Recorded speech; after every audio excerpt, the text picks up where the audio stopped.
America और Iran में back channel बातचीत की खबरों के बीच जंग के और विध्वंसक रूप लेने का खतरा बढ़ता जा रहा है। दरअसल खबर है कि अमेरिका मिडिल ईस्ट में अतिरिक्त ग्राउंड फोर्स की तैनाती करने जा रहा है। यानी ट्रंप बातचीत के साथ साथ ईरान को दहलाने की रणनीति पर भी काम कर रहे हैं।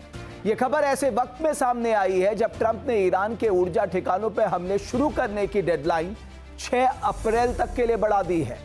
अब अमेरिका की बढ़ती सैन्य तैनाती से आशंका जताई जा रही है कि 10 दिन बाद मिडिल ईस्ट में भूचाल आ सकता है। अमेरिका के घातक प्रहार से ईरान दहल सकता है।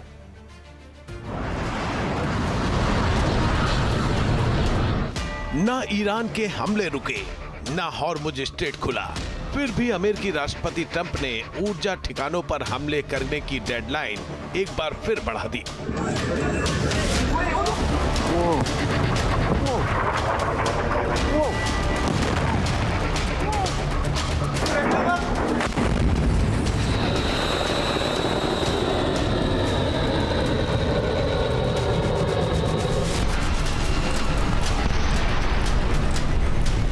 न बातचीत आगे बढ़ी, न ईरान ने अमेरिका की शर्तों के सामने झुकने के संकेत दिए। फिर भी ट्रंप ने 10 दिनों की और मोहलत दे दी।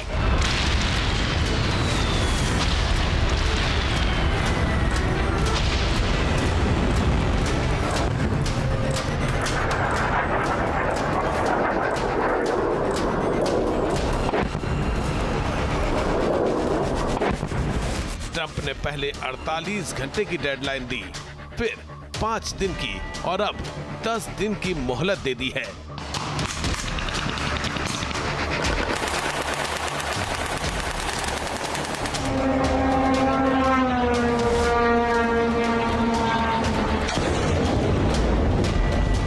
सवाल यह है कि बार बार डेडलाइन क्यों बढ़ा रहे हैं ट्रंप। इस बीच खबर है कि अमेरिका मिडिल ईस्ट में अतिरिक्त सैनिकों की तैनाती पर भी विचार कर रहा है।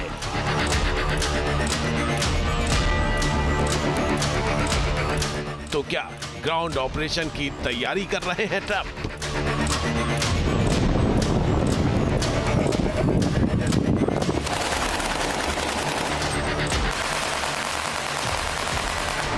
खबर तो यह भी है कि अमेरिका ने ग्राउंड ऑपरेशन के लिए ईरानी टारगेट भी तय कर लिए हैं। तो फिर देर किस बात की है?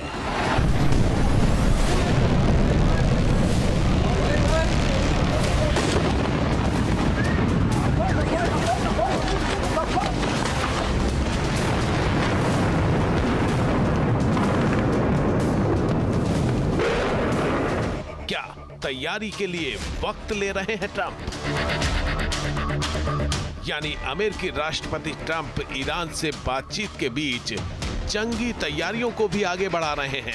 मिडिल ईस्ट में सैन्य तैनाती बढ़ाते जा रहे हैं। ऐसे में सवाल उठ रहे हैं कि क्या ईरान के साथ डबल गेम खेल रहे हैं ट्रंप?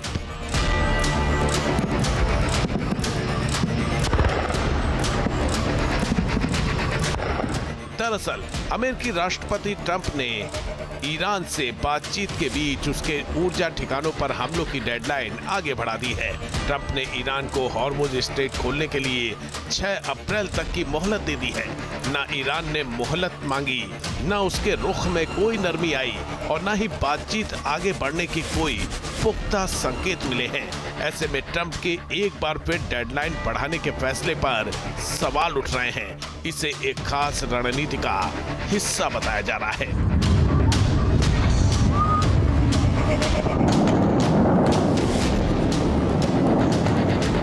युद्ध में अल्प विराम, फिर मचेगा कोहराम।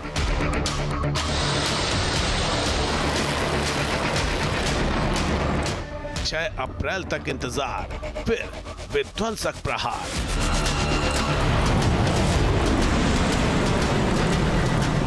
अमेरिका जानबूझकर रुका या ईरान के सामने झुका? ट्रंप की सोची समझी चाल, 10 दिन बाद आएगा भूचाल।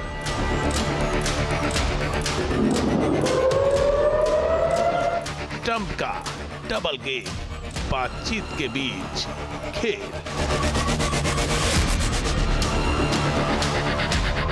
सवाल है कि क्या एक तरफा युद्ध विराम को 10 दिनों के लिए बढ़ाना ट्रंप की सोची समझी चाल है? क्या ट्रंप ईरान में ग्राउंड ऑपरेशन चलाने की तैयारियों के लिए वक्त ले रहे हैं? क्या इसी कारण उन्होंने डेडलाइन और बातचीत का राग छेड़कर ईरान को उलझाने की कोशिश की है? अगले कुछ मिनटों में इन सभी सवालों की करेंगे पड़ताल। आप बने रहिए हमारे साथ। तो एक तरफ बातचीत की बात कर रहे हैं डोनाल्ड ट्रंप, दूसरी तरफ ग्राउंड फोर्सेस का दायरा बढ़ा रहे हैं। आखिर ट्रंप के दिमाग में क्या चल रहा है? अमेरिका बार बार दावा कर रहा है कि उसकी ईरान के साथ बातचीत चल रही है और चीजें सही दिशा में आगे बढ़ रही है। हालांकि इन सब के बीच वो जंगी तैयारियों को भी लगातार धार देने में जुटा हुआ है। दरअसल अमेरिका ने मिडिल ईस्ट में सैन्य तैनाती और बढ़ाने का फैसला लिया है। वो मिडिल ईस्ट में 10,000 अतिरिक्त ग्राउंड फोर्स भेजने पर विचार कर रहा है। सेना के इस काफिले में पैदल सेना और बख्तरबंद गाड़ियां भी होंगी। अमेरिकी सेना की 82 एयरबोर्न डिवीजन के जवान पहले से ही मिडिल ईस्ट में मौजूद हैं। 5,000 मरीन्स भी जल्द ही मिडिल ईस्ट पहुंच जाएंगे। अमेरिका की इस सैन्य तैनाती से इस बात की अटकलों को हवा मिल रही है कि वो ईरान में ग्राउंड ऑपरेशन चला सकता है। सवाल ये है, क्या अमेरिका बातचीत में ईरान को उलझाकर सबसे बड़े हमले को अंजाम देने की तैयारी तो नहीं कर रहा है?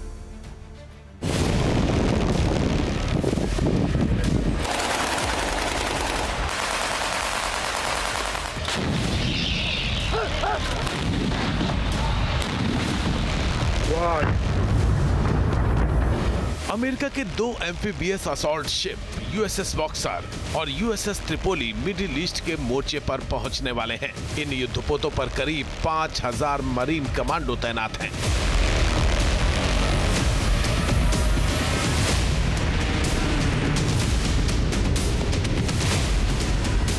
अमेरिकी सेना की 82वीं एयरबोर्न डिवीजन के करीब 2,000 पैराट्रूपर्स किसी भी वक्त दुश्मन को दहलाने के लिए तैयार हैं।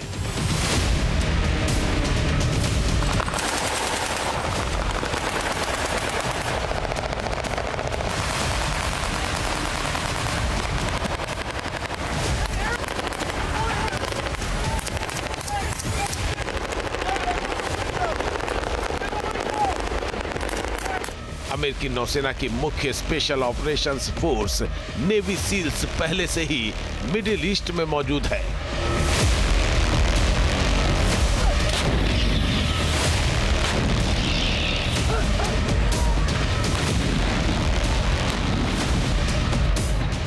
अब खबर है कि अमेरिका 10,000 अतिरिक्त सैनिकों की भी मिडिल ईस्ट में तैनाती करने वाला है।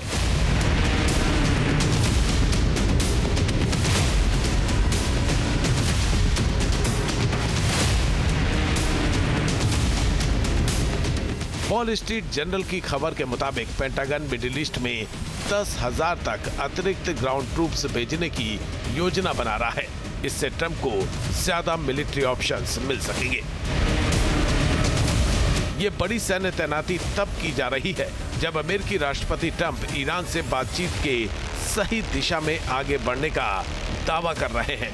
जब सकारात्मक माहौल बनाने के संकेत देने के लिए बार बार ईरान के ऊर्जा ठिकानों पर हमले शुरू करने की तारीख आगे खिसकाई जा रही है, तो ये सैन्य तैनाती कई सवाल खड़े करती है। सवाल ये है कि क्या ईरान में जल, थल और नभ से ग्राउंड ऑपरेशन शुरू करने की तैयारी में है अमेरिका? क्या बातचीत के बीच ईरान पर बड़ा हमला करने की तैयारी की जा रही है?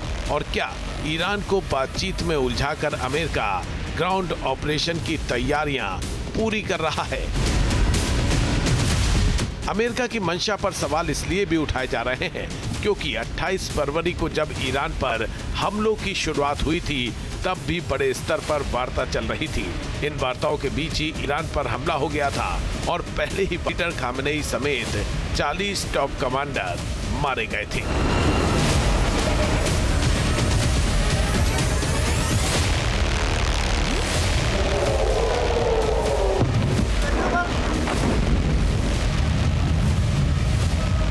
अमेरिका ऐसे वक्त में सैन्य तैनाती बढ़ा रहा है जब ईरान ने मौजूदा संघर्ष को समाप्त करने और हॉर्मुज स्ट्रेट को फिर से खोलने समेत अमेरिका के 15 सूत्री प्रस्ताव को खारिज कर दिया है।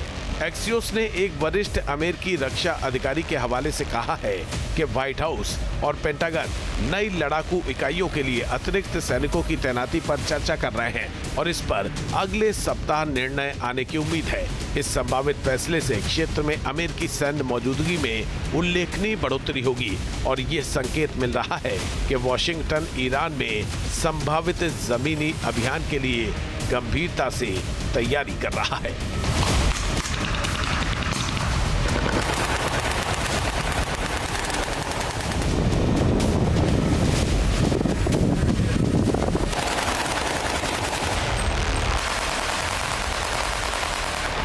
अगर राजनयिक प्रयास पूरी तरह से फेल हो जाते हैं तो पेंटागन ईरान के खिलाफ संभावित अंतिम प्रहार की योजना भी बना रहा है। एक्सियोस की रिपोर्ट के अनुसार इन विकल्पों में जमीनी अभियान और बड़े पैमाने पर बमबारी शामिल हो सकती है। ट्रंप ने अंतिम निर्णय नहीं लिया है, लेकिन खबरों के मुताबिक अगर बातचीत से जल्द ही कोई ठोस नतीजा नहीं निकलता तो वो स्थिति को और बिगाड़ने के लिए तैयार है। अमेरिका जानता है कि ईरान में ग्राउंड ऑपरेशन चलाना आसान नहीं है। शायद इसी कारण ट्रंप ने ईरान को 10 दिनों की और मोहलत दी है ताकि अमेरिकी सेना को तैयारियों के लिए वक्त मिल सके। इस बीच अमेरिका ने अपनी सुरक्षा को भी और मजबूत करने की दिशा में कदम बढ़ा दिए हैं।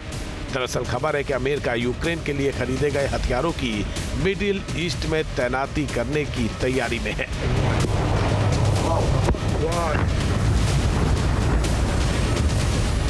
वॉशिंगटन पोस्ट की रिपोर्ट के मुताबिक पेंटागन विचार कर रहा है कि यूक्रेन के लिए खरीदे गए कुछ हथियार पश्चिम एशिया की ओर मोड़ दिए जाएं।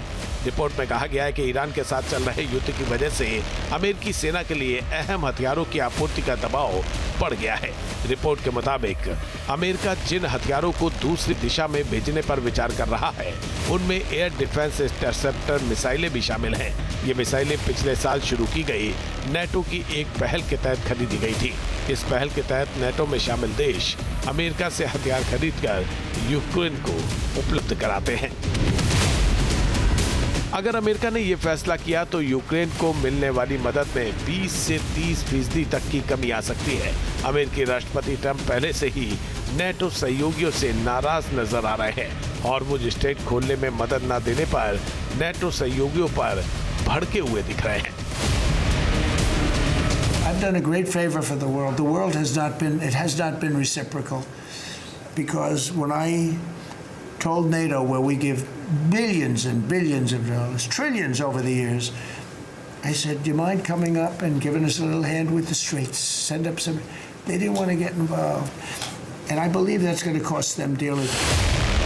संकेत साफ है कि अमेरिका अब टू फ्रंट वॉर के बजाय अपनी पूरी ताकत मिडिल ईस्ट में लगाना चाहता है। यूक्रेन को मिलने वाली मदद में कटौती करके मिसाइल इंटरसेप्टर्स की मिडिल ईस्ट में तैनाती और स्पेशल फोर्सेस को मोर्चे पर भेजने के फैसले संकेत दे रहे हैं कि जल्द ही कुछ बड़ा होने वाला है।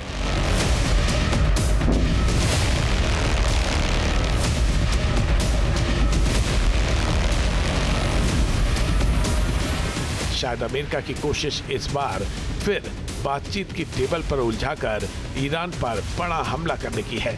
जो हलचल है वो बता रही है कि अमेरिका के सामने ग्राउंड ऑपरेशन का विकल्प खुला हुआ है और उसकी सेना कभी भी ईरान पर जमीनी चढ़ाई कर सकती है।